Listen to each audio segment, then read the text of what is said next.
before the review starts, I forgot to mention this in the video. You look in the background, a bunch of the records are on the wall. That's because my record collection's been pretty messed right now. A lot of them have been falling off the wall, but I'm working to fix it. So just saying that's why they're not all on the wall today. Also, I got a job, so videos are harder to make now.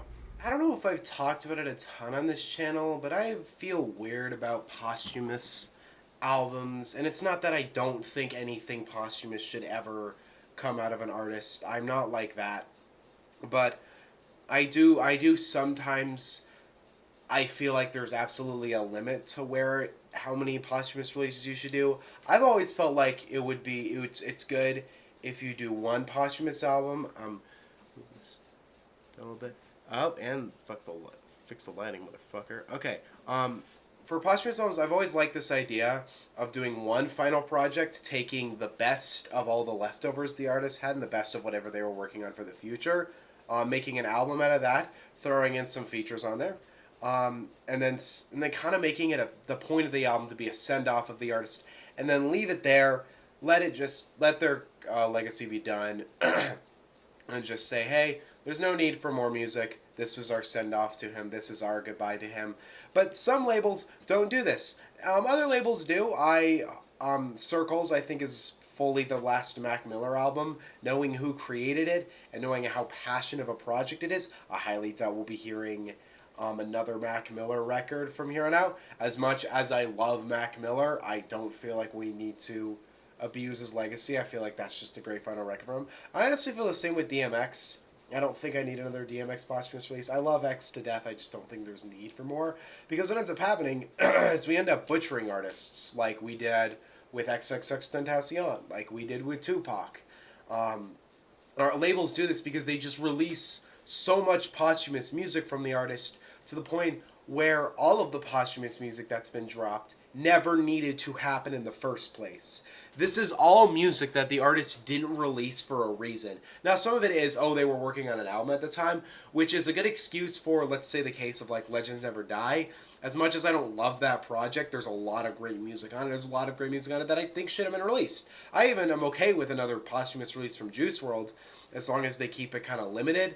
But they're probably not, because how successful his posthumous music's been. Whatever the case may be, posthumous releases feel weird to me. And when I heard that they were doing another Pop Smoke posthumous release, I got very nervous, because I thought Shoot for the Stars was perfect. I'm going to give the lighting a little bit better. No, it's not. I hate this. I hate this room. I hate this phone. I'm getting my new phone on Tuesday. So, on Tuesday, things go back to normal. Oh my god, my skin is so white. I feel so horrible reviewing this album now. Okay, we're just going to stay it there. Just going to deal with the fact that the lighting's horrible. When I heard they were doing new posthumous music for Pop Smoke, I got very nervous. Now, Shoot for the Stars, Aim for the Moon was my first review on this channel, my first album review. And if you watch the video, I quite enjoy the record. My opinion on it has not changed much since then. I think it's a very enjoyable project. I think there was a ton of great tracks in it. There's a ton of tracks that Happy came out. But I felt like it was the perfect ending for Pop Smoke. And overall, I loved it as a project because I thought it would be the end. Then they announced that Faith was dropping. And I got nervous, you know?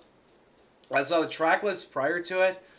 And I was like, okay, that's a really solid track list. You know, there are big names on this. There's Kanye West, Pusha T, 21 Savage, Kid Cudi, Pharrell, Dua Lipa, surprisingly. There's a ton of really big Future's on this too, Quavo and Takeoff, Lil TJ, Sway Lee. Yeah, no, there's tons of faces on this project.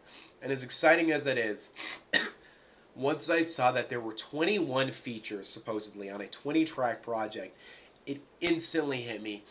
Oh, fuck. They do not have a lot of posthumous stuff left from Pop Smoke. So they just took a bunch of 2-minute little snippets and leak tracks he kind of made, some underperformed hooks, amped the production up, and threw a bunch of features on it. But I listened to it to know what happens. Also, I'm sick, just saying, by the way. So if I like do this a lot, that's because I'm sick. Really, at the end of the day, I didn't have high expectations for this, knowing posthumous releases and just feeling like I, for a fact, thought to myself, Shoot for the Stars already felt like there wasn't a ton of material to make that 19 tracks.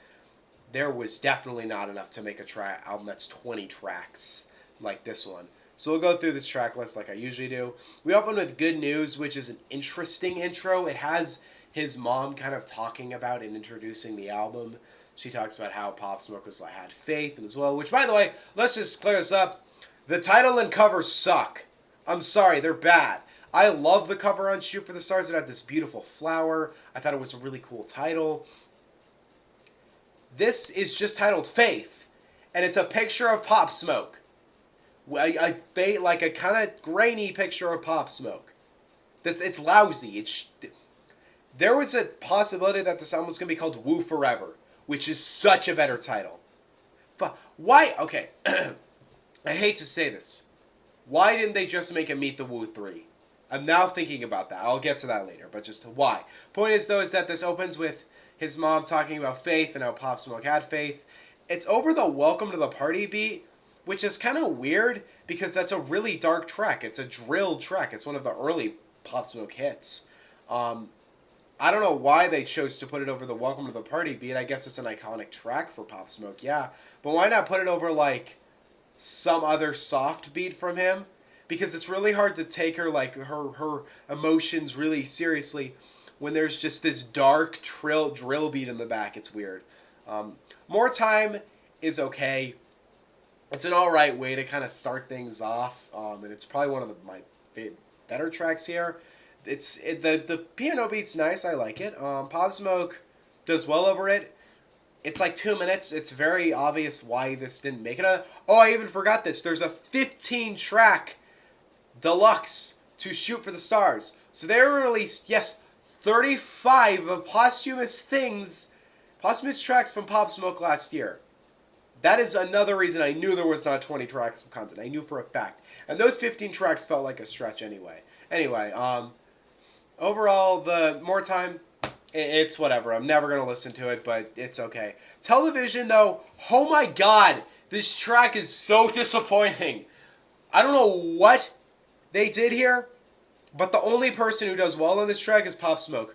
We open with this really weird Kanye intro that, first of all, is pointless, doesn't need to exist, just sets people up for some Kanye verse. I even have the thought that they asked Kanye for a verse, and he sent in just some boring intro he made. It's just some boring recording he made over, like, a few years ago. I don't know, but whatever it is, it pissed me off because we haven't heard a Kanye feature in so long, and then this is what we're given. It's bad. I don't know why it's here. It's lame. It doesn't need to be there. Pop Smoke does his thing, though. I like Pop Smoke's part. I think the beat's pretty good, and I think he delivers pretty well. Overall, Pop Smoke section is good. Let's get straight to it, though. Pusha T. What the hell? What is Push doing here? What is he doing here? He opens this with, like, it's the weirdest bar. He opens it with Tyler has album of the year for now, and I'm kind of, and I don't hate him shouting, Tyler out. I even agree with him. I think Call Me If You Get Lost is the best album of the year by a lot, but I don't know why Push felt the need to open his verse with that, and then he follows it up with a line of they're trying to put. Then he basically says, he basically announces he's coming with an album soon. That's exciting. I want to hear new music from Push. I like Pusha T enough. Announces that, and then he says, the crown is only for the kings. They're trying to put it on a clown. And then I'm kind of, and there's a ton of people he could be dissing, but it really sounds like he's dissing Tyler, which is just weird. Overall, this and also just his flow isn't good. He doesn't really jump in. He just kind of lines back, just kind of does his thing in the back, and I'm okay with that, but it just doesn't sound good. Overall, just Pusha T could have a really great verse here. He absolutely could. And then he just fucks it. It's just bad. It's just not good. Overall, this track is just kind of a letdown. You had a track with Kanye and Pusha T, and neither of them delivered at all. Then we get to Manslaughter, which is, it's alright. The hook is nice, I guess. I think Pop Smoke singing gets a little irritating, but it's alright. Rick does his thing. Everything about this track is just kind of, it's there. It's fun. It's not boring to an extent. It's just alright. About a Million is kind of another letdown track. 42 Doug's on it. He doesn't really surprise me. He does alright, whatever. He does what 42 Doug does. He just does okay. 21 Savage, though, damn. I was hoping for a lot more. 21 Savage just kind of. I feel like he just didn't give anything memorable here. He didn't really have any fun flows, intense rhyming. It's just kind of there. Overall, the track, I can barely tell you what it sounded like. It's just kind of a skip for me. Brush Up is actually one of the better tracks, surprisingly. I didn't know who this guy Raw was prior to it. I'm forgetting what his last name or what his full name is. I know the first one's first. I think it's Raw. I'll look it up. It's Raw something. But this track is surprisingly like my favorite off the whole project.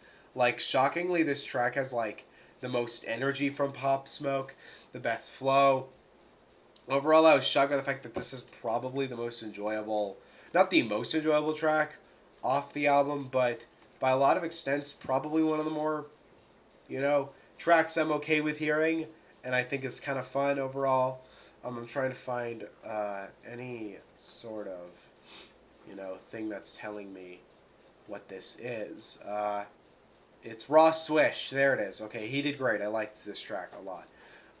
Top Shot though. What the fuck? Who said yes? This needs to be dropped. This literally has like a SpongeBob beat. You have these weird 808s at the beginning, or just weird ad libs at the beginning. It's so comparable to SpongeBob. It's just such a weird track. The beat is just bad, honestly. I don't even know. All the features are lame. You got who do you got on this one? You got Travi. I've never heard of him. It's not Travis Scott. It's Travi. There's Pusha T on it. I can't even tell you what his verse sounded like. Yeah, no, this track is a flat out skip. I don't know why this dropped. This track did not need to be heard by anyone. It is terrible. It's among my least favorite tracks of the year. Then we get to 30, which is I didn't really like Busy's part on it. I felt like his voice kind of annoyed me. I'm pretty hit or miss on most UK rap. I feel like my favorite UK rappers are the ones who don't make it so obvious about their accent. Not anything against British accents. Actually, being racist to British people's or not being racist, but saying horrible things about British people's has been pretty normal this past couple weeks. But I'm not gonna fall into that. As much as I do think how bad the Euro situation was, I'm not gonna just criticize somebody for being British. Anyway, I think his voice is kind of annoying, and I don't. As much as I'm okay with British voices over hip hop tracks, you have to do it well, and I don't think he does it very well. Overall, everything else about this track is just kind of B-side. It's not really it's not really interesting. Beat the Speaker is okay. It's fun. It's like 2 minutes of enjoyableness. It works. Coop, I don't know why it needs to exist. It's there. It's okay. There is a bar on Beat the Speaker that I can't remember what it is, but it's like, it goes along the lines of like, he talks about ice on his neck, and then he mentions this girl who was put in a freezer and murdered, and I was just like, that's an intense bar. Just saying, look it up. It's a good bar. Coop, it's there. I'm not gonna ever listen to it again. It's okay, I guess. The best it is okay. What's cracking? It's just kind of for me. It's another kind of lame-ass trap drill track. And I don't think Takeoff needs to be here. Even though the track would not be, it would be like 1 minute without Takeoff. Takeoff does not feel in place here at all. It just so feels like Pop Smoke and Takeoff did not make this together. And I know for a fact they didn't. That's obvious. But at least they could try to make it sound like it. Takeoff throws these ad-libs over Pop Smoke's verse, and they just sound out of place. Like, they just don't need to be there. As a whole, the whole track just, as boring as the track is, it just feels weirdly mixed. Overall, yeah, no, this isn't that good. Genius is kind of fun. It's kind of overplayed, too. I like TJ and Sway Lee enough to kind of have fun on it, but it's just kind of, doesn't do much for me.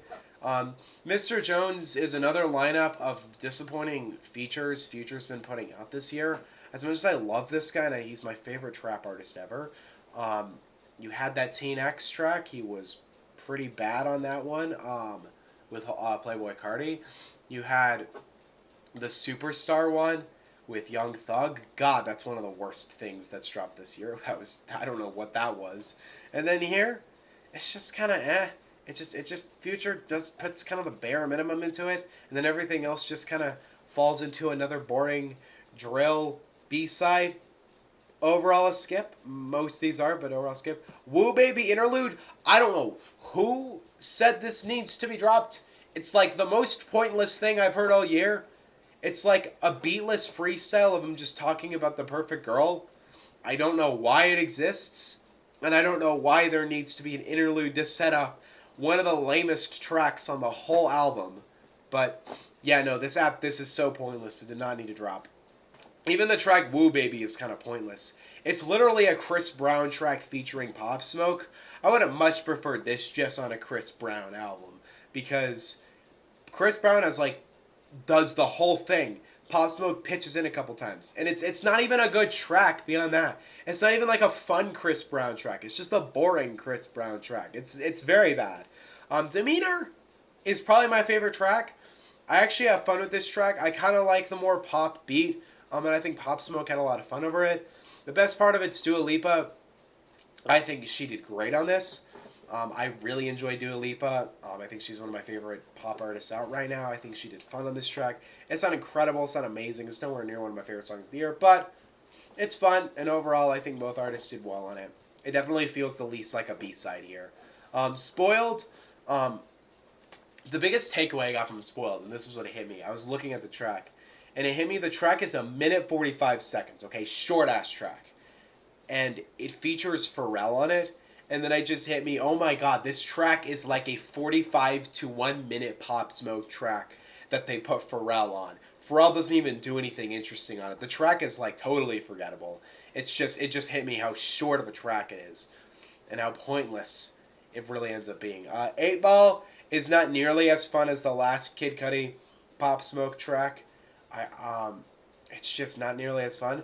I have the thought that Show Out was recorded during Pop Smoke's life, considering how lively and energetic the fun, and like how good the track is. This is just boring though. Cudi kind of half-asses his part. Overall, it's just weird. It's just not good for me. Backdoor is pretty boring. Quavo and Kodak don't do much interesting.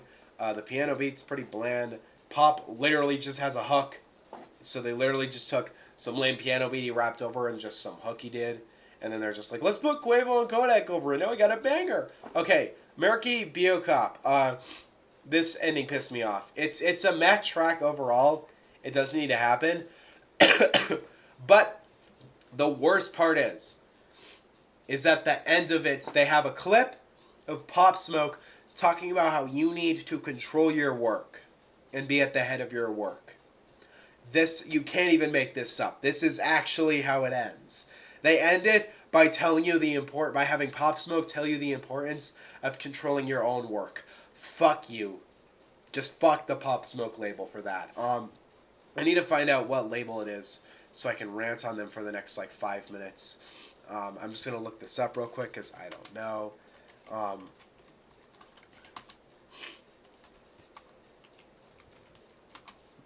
And I just need to find this out before I ranting. It was Republic Records. Looks like fuck you, Republic Records, for this shit. This did not need to happen. This is such a cash grab. You have totally XXXTentacion Pop Smoke. This is pointless as hell. I truly gained nothing from this project. I gained Demeanor, possibly, and I don't know if I'll stream that track a ton.